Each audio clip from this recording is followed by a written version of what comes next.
আমাদের পার্টির নেতা, আমাদের রাজ্যের নেতা কমরেড পলাশ দাস বিজেপির চলার পদ্ধতি আপনাদেরকে জানিয়ে দিয়েছে।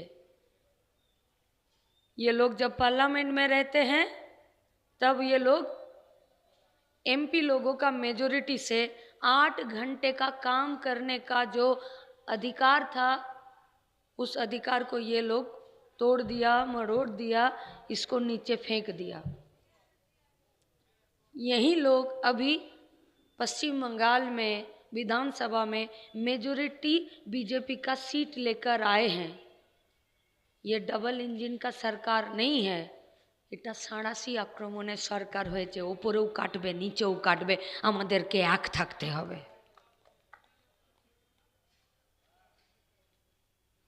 ওরা ভয় পাবে,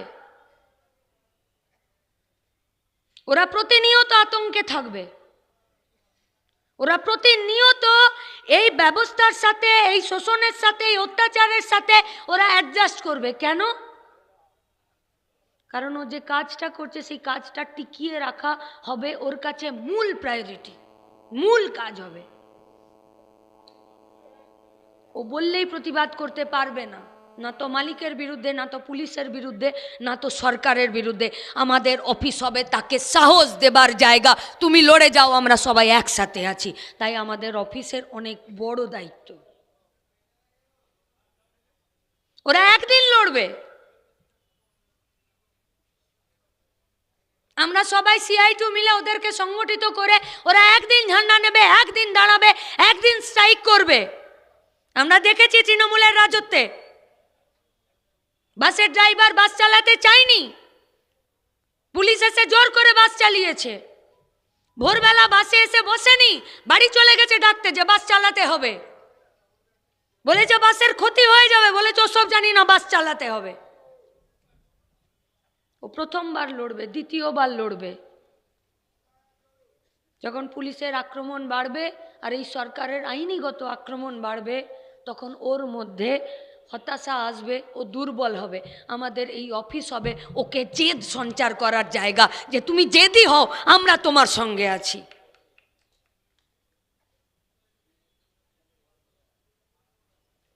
তৃণমূলের দখল থেকে মুক্ত করিনি আমরা আমাদের অফিস। তৃণমূলের রাজত্বে এই অফিস ছিল সিন্ডিকেটের অফিস, লুটের অফিস। এবারে এটা হলো শ্রমিকদের অফিস। আর তাই শ্রমিকদেরকে সাহস, জেদ আর আত্মবিশ্বাসে তাদেরকে বলিয়ান করে এই চরম অত্যাচারের বিরুদ্ধে আর শ্রমিকের হক আদায় করার লড়াইয়ে এই অফিসের গুরুত্বপূর্ণ অবদান এবং কাজ আগামী দিনে হবে। আর সেই অফিসকে মানুষের অফিস, শ্রমিকের অফিস তৈরি করার জন্যে আজকে যারা উপস্থিত হয়েছেন, এই সমাবেশে আসাটা শুধু আমাদের কাছে কাজ হবে না, এই অফিসকে শ্রমিকদের অফিসে পরিণত করা এবং তাকে পরিচালনা করা এবং তাদের পরিবারের আশার জায়গা, ভরসার জায়গা, আস্থার জায়গাতে পরিণত করার আগামী দিনের যে গুরুত্বপূর্ণ কঠিন চ্যালেঞ্জ, সেই চ্যালেঞ্জ আমাদেরকে নিতে হবে। আমরা লড়ছি একটি শ্রমিক বিরোধী সরকারের বিরুদ্ধে, আমরা লড়ছি একটি শ্রমিক বিরোধী আদর্শের বিরুদ্ধে, আমরা লড়ছি ভারতবর্ষের সংবিধানে শ্রমিককে আসল মর্যাদা দেবার জন্য যা যা আইন ছিল সেই আইনগুলোকে চুলোর দুয়ারে দিয়ে আজকে একটা নতুন আইন তৈরি করে সবথেকে বেশি লুটের এবং শোষণের মুখে ফেলে দেওয়া যে শ্রমিকরা আছে তাদেরকে আবার নিজেদের পায়ে কোমর সোজা করে, সিটদাঁড়া সোজা করে, মাথা তুলে দাঁড় করানোর যে কঠিন লড়াই, যে কঠিন মোকাবিলা, সেই মোকাবিলাতে আমরা দাঁড়াতে চাইছি। তাই এই লড়াই শুধু যিনি বাস চালাচ্ছেন, বাস পরিষ্কার করছেন, খালাসিগিরি করছেন, এ লড়াই তাদের নয়। কারণ এটা হলো আমাদের গোটা পশ্চিমবঙ্গের গণপরিবহন ব্যবস্থাকে বাঁচানোর লড়াই। এমনি এমনি বন্দে ভারত আর তেজস চলছে না, এমনি এমনি লোকাল ট্রেনের সংখ্যা কমছে না, আর এমনি এমনি বাস গাড়ির সঙ্গে কেনার সাথে সাথে ভারত সরকারের নতুন নতুন আইন ঘাড়ে চাপিয়ে দেবার কথা বলছে না। যারা 4 চাকা চালান তারা একটু খোঁজ নিয়ে দেখুন, নতুন আইনে সরকার শুধু বলেনি যে তোমাকে সিট বেল্ট বাঁধতে হবে, তুমি পিছনে গার্ড রাখতে পারবে না, শুধু এইটুকু বলেনি। এই গোটা গণপরিবহনের সাথে অসংখ্য শ্রমিকরা যুক্ত আছে,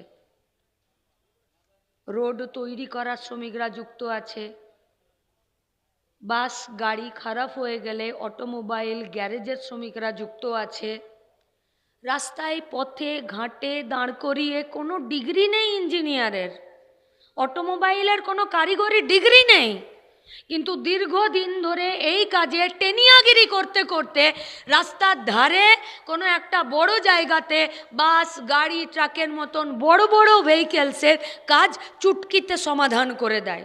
ভারতবর্ষের সরকার আইন এনেছে, যে কোম্পানির গাড়ি হবে,